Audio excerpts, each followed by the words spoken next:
እንኳን አደረሳችሁ በኖርንበት ባለፍንበት የህይወት ጎዳና እንደ ተራራ ሆነው ያዳገቱንን ጎዳናዎች መንገዶች እንድንሻገር እንድናልፋቸው አቅም ጉልበት ብርታት ይሆነን እንዳንዝል የደገፈን እንደ ቁልቁለት ያንደረደሩ ወደ ታች ሊወስዱን የታገሉንን ተግዳሮቶች እንዳንወድቅባቸው በፍቅር እጆቹ የደገፈን አባቶቻችንን ያሻገረ እኛንም ደግሞ ያሻገረን ያለ ልዑል አምላክ እግዚአብሔር የተባረከ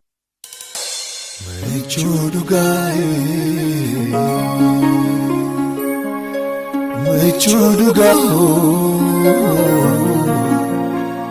Gudiseko Olma keke sako gute akame sidagatare gara Olma keke sako gute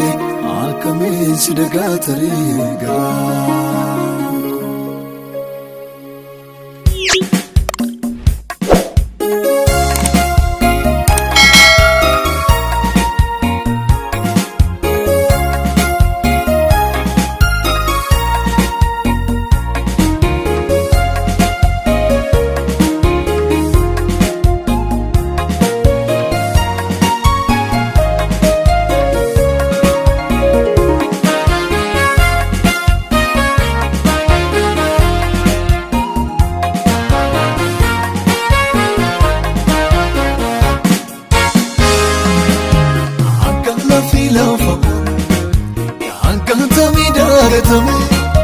Senabdi saputa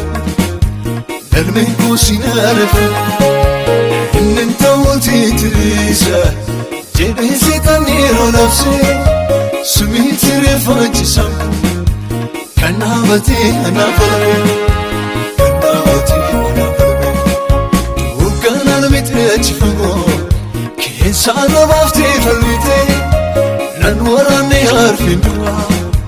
Narracha lafte chafte Olma kisi chakalesha Yaadati boye garanko Godani sisanara Gargar sike wakayoko Sinaram fatu garanko Sinaram fatu garanko Sinaram fatu garanko Sinaram fatu garanko Sinaram fatu garanko Sinaram fatu garamo Sinaram fatu garamo Sinaram fatu garamo Sinaram fatu garamo